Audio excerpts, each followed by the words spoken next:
আর ফের বেরমজুরে বাড়ি ভাঙচুর। বেরমজুরে টিএমসি নেতা শঙ্কর সর্দারের বাড়ি আজ ভাঙচুর করা হয়। তৃণমূল পঞ্চায়েত সদস্য শঙ্কর, এই শঙ্করের বাড়িতেই আজ ভাঙচুর চালায় মহিলারা। মহিলাদের ওপর অত্যাচারের অভিযোগ, আর সেই অভিযোগেই বাড়ি ভাঙচুর। শঙ্করের বাড়িতে আজ ভাঙচুর চালায় এবং ইতিমধ্যে আপনাদের জানিয়ে রাখি, এই ঘটনায় 3 মহিলাকে আটক করলো পুলিশ। আর একবার আপনাদের যে ছবি দেখাচ্ছি, বেরমজুরে বাড়ি ভাঙচুর। বেরমজুরে একটা টিএমসি নেতা অর্থাৎ শঙ্কর সর্দার, তার বাড়িতে আজ ভাঙচুর চালায় তৃণমূল পঞ্চায়েত সদস্য শঙ্করের বাড়ি ভাঙচুর চালায় মহিলারা। মহিলাদের ওপর অত্যাচারের অভিযোগেই বাড়ি ভাঙচুর। শঙ্করের বাড়ি ভাঙচুরে 3 মহিলাকে ইতিমধ্যেই আটক করেছে পুলিশ। আর ঘটনাস্থলে যখন পুলিশ এসে পৌঁছায়, তখনই মহিলাদের সঙ্গে রীতিমতো পুলিশের বাগবিতণ্ডা শুরু হয়ে যায়। 50 জনের বেশি লোক জমি পেয়ে গেছে।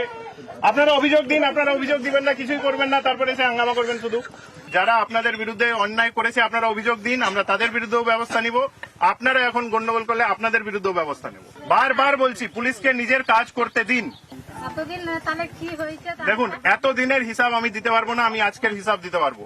গত 7 দিন ধরে কিছু হয়েছে? হয়নি না। তাহলে আপনারা আমাদের কাজ করতে দিন। বারবার বলছি আমি, এইভাবে হয় না। আপনারা কারো বাড়ি ভাঙচুর করবেন, তারপর বলবেন ছেড়ে দিন, এটা হয় না। তাহলে আপনাদেরও কোনো রাইট নেই যে আপনারা অভিযোগ করবেন কারো খিলাফ। যে আপনাদের উপর অত্যাচার করেছে, যা অভিযোগ আছে আপনারা পুলিশকে দিন, পুলিশ ব্যবস্থা নেবে। আপনারা নিজের হাতে আইন তুলে নিলে আমরা আপনাদের এগেনস্টে ব্যবস্থা নেব। নিয়ে যাচ্ছে কেন আপনাদের? আমাদের কেন? আমাদের দুটো বাচ্চা আছে, ছোট ছোট, এরকম দুধ খাওয়া বাচ্চা। আমার ঘরে স্বামী নাই। আপনাদের হাতে লাঠি, আপনাকে শঙ্কর সর্দারের বাড়ি ভেঙেছে? দেখবেন না, আমি লাঠি যারা ভেঙেছে তারা কিন্তু উঠিনি বলো, তারা উঠিনি, আমাদেরকে তুলে নিয়ে গেছে।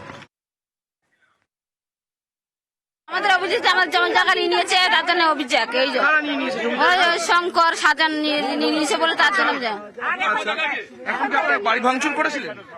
হ্যাঁ, আমাদের লুটপাট করে নিয়েছে বলে তার জন্য, আমাদের স্বামীদের মেরেছিল বলে তার জন্য ভেঙেছি। অভিযোগ জানাবেন? হ্যাঁ, নিশ্চয়ই জানাবো। বাড়ি ভাঙচুর করছেন, আইন নিজের হাতে তুলে নিচ্ছেন। আমাদের কি বলতো, আমাদের একটা রাগ আছে, ঠিক আছে? এই রাগের জন্য আমরা ঘর বাড়ি সব ভাঙচুর করছি। ঘর বাড়ি ভেঙে দেওয়া হয়েছিল, জমি জায়গা কেড়ে নেওয়া হয়েছিল। কারা করেছে?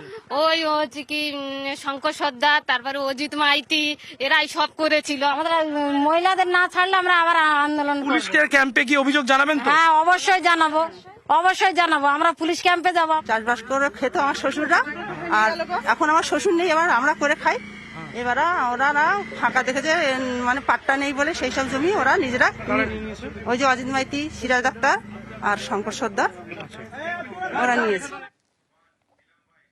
আজকে এখানে কিছু মহিলা শঙ্কর সর্দার নামে একজনের বাড়িতে আক্রমণ করে। আমি সন্দেশখালীর বাসিন্দাদের বারবার বলছি যে আপনারা নিজের হাতে আইন তুলে নেবেন না। আপনারা যদি নিজের হাতে আইন তুলে নেন, পুলিশ কঠোর লিগ্যাল অ্যাকশন নেবে। আমরা কিছুজনকে এই মামলায় ডিটেন করেছি, আর আমরা শক্ত কঠোর লিগ্যাল অ্যাকশন নেব। যা ভিডিওগ্রাফি আছে আমরা যাচাই করব, যদি ওরা ইনভলভ হয় আমরা ওদেরকে অ্যারেস্ট করব। স্থানীয় লোকরা বলছেন যে আপনার বাবা জমি কেড়ে নিয়েছে। না, এগুলো সবই মিথ্যে। আমার বাবাকে ফাঁসানোর চক্রান্ত করা হচ্ছে। এসবগুলো কোনো কিছুই করেনি আমার বাবা, সবই মিথ্যে, চক্রান্ত, ফাঁসানো হচ্ছে আমার বাবাকে। হয়তো আমার বাবা আজকে পঞ্চায়েত হয়েছেন বলে সেটা ওনাদের সহ্য হচ্ছে না, তার জন্য ওনারা এই বিরোধী পার্টিগুলো এসে আমাদের বাড়িতে ভাঙচুর করছেন, তার অত্যাচার করছে এইভাবে। আপনারা কি অভিযোগ জানাবেন তো? হ্যাঁ, নিশ্চয়ই, কেন জানাবো না। বিরোধী পার্টিরা, বিরোধী পার্টি কারা? বিজেপি। প্রচুর মহিলারা এসেছিলেন, তারা বলছেন যে শঙ্কর সর্দার ওনাদের জমি কেড়ে নিয়েছেন। না, ওটা ভুল। আচ্ছা, মিথ্যে অভিযোগ করছে। হ্যাঁ, গ্রামবাসীরা এরকম ভাঙচুর আরম্ভ করছে, তাহলে আতঙ্ক তো এমনি যে কোনো মানুষের হবে। আমরা আতঙ্কে আছি।